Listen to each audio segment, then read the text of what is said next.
So you guys know that Pakistan has fallen into a military dictatorship again, right?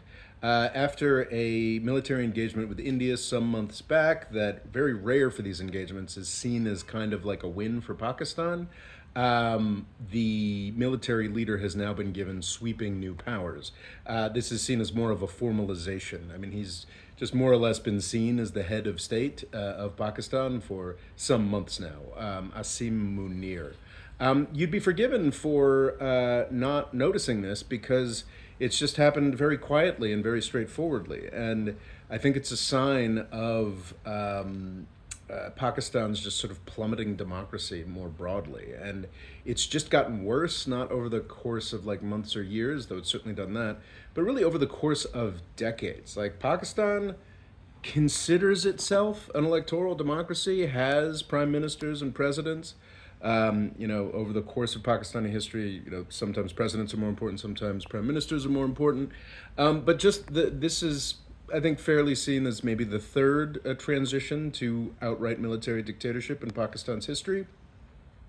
And it's interesting to see just how little, I think it's a sign of just how far Pakistan's democracy has fallen, that how little friction there's been involved this time. And there's been less friction each time. When Zia ul Haq took power in the 1970s, he felt like he had to kill the last elected leader of Pakistan, and he did.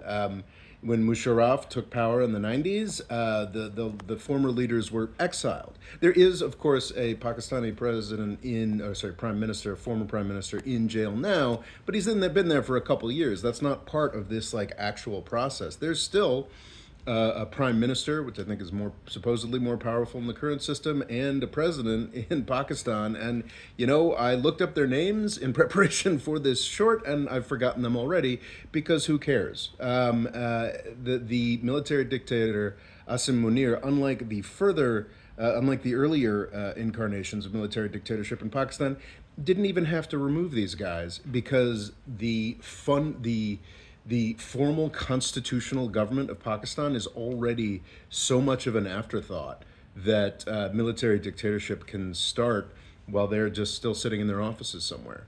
It's all pretty bleak.